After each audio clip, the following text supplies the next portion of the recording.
So hey everybody, it's Jack Powers here. I'm doing a little bit of a video, maybe a video series about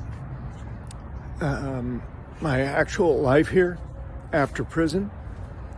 So I'm walking right past where I live right now. This is it.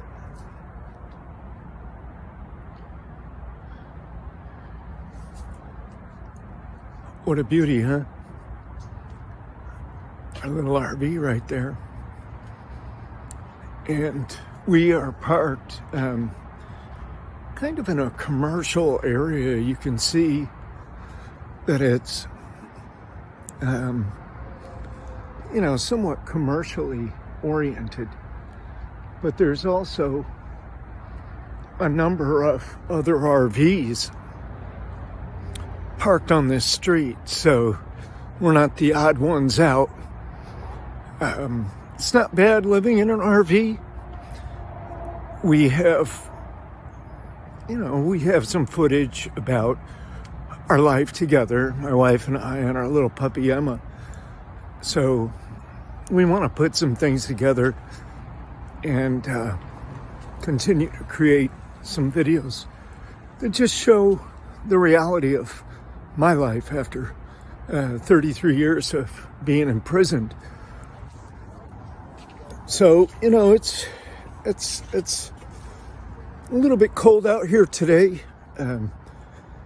It's probably, I don't even know if it's 50 degrees, but I'm just walking down the street here. Here's a fan of the Raiders, right?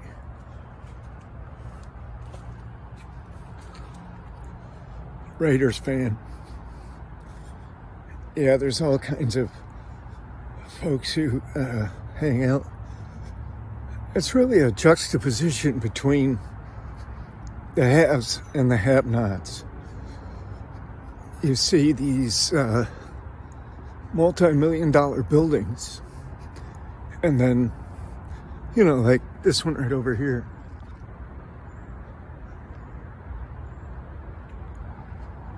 And then you see people living in these trailers and campers like these right over here.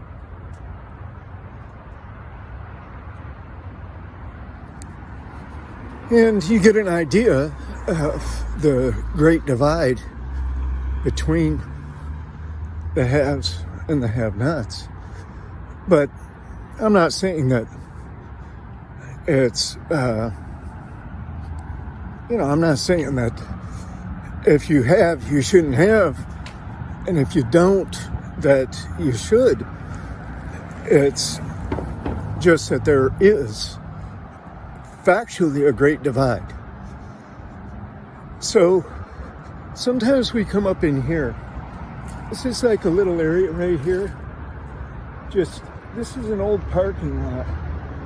You can see where, people leave the carts around and stuff. That's all over the place, though. Not so much here. But this building right over here, it used to be a big store, a huge store, before the pandemic. Now, even though there's cars parked here, these are just people who park because they go to work through the day or go somewhere else or whatever. Maybe they just park there, I don't know. But they're not part of this building, because this building is closed. And it's been closed for a long time. There's nothing happening. And it's a huge building. It goes all the way down. And there's a little bit of a, come here, I'll show you this. Because we used to park right here. We used to be parked right over on this side. There's some old wood, old oaks stuff, wood that I left over here too. Probably shouldn't have done it, but I don't know. I figured maybe somebody else wanted it, or that was just convenient, really. But there it is right there. And we parked right here, right on this edge right here. They ran us out, though. The security people that still watch over this mall, they ran us right out of here just about as soon as we parked. We've moved 15 times in the last year since I've been out.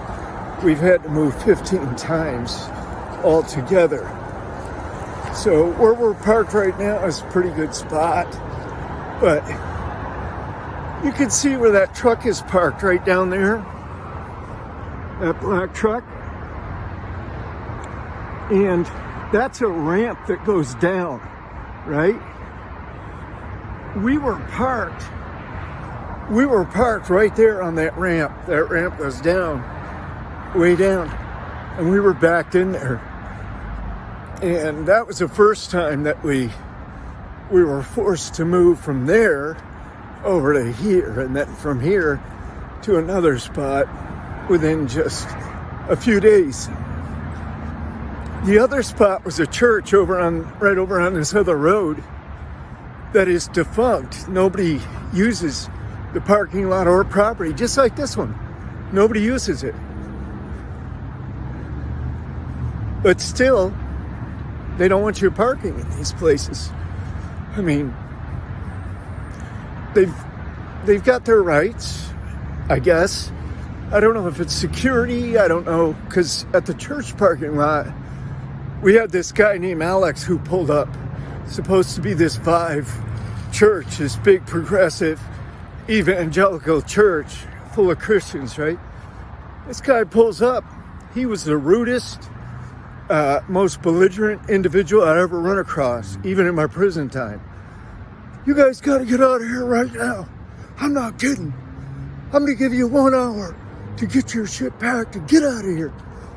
Yeah, he was vehement in his approach. And, I went ahead and got things together and moved on out of there. Probably under an hour. But we only moved from the parking lot to the street, so it wasn't like it was some big move. We moved about 40 feet and parked right in front of the parking lot on the street. But, yeah, it's a little bit of a hassle having to live like this. But it's not real bad. It's not terrible. It's perfectly doable, obviously. And I think that I'm doing okay with it. There's some things that we would like to have that we don't have. Sometimes we have to go without a little bit, not that much. But I'll tell you this one thing. Compare this to living in prison for many, many, many years in a cage, solitary confinement with nothing, a blanket, a spoon, a cup, maybe a piece of paper or a couple of pages on a pad, and a couple of very short, stubby pencils. Yeah, you compare that around to living free, living out here, and there's really no genuine comparison to make. So, yeah, this is a little bit of an introduction, I guess, to what I hope to be a nice reality series here about my life after prison. So, I'll see you again soon. This is Jack Powers.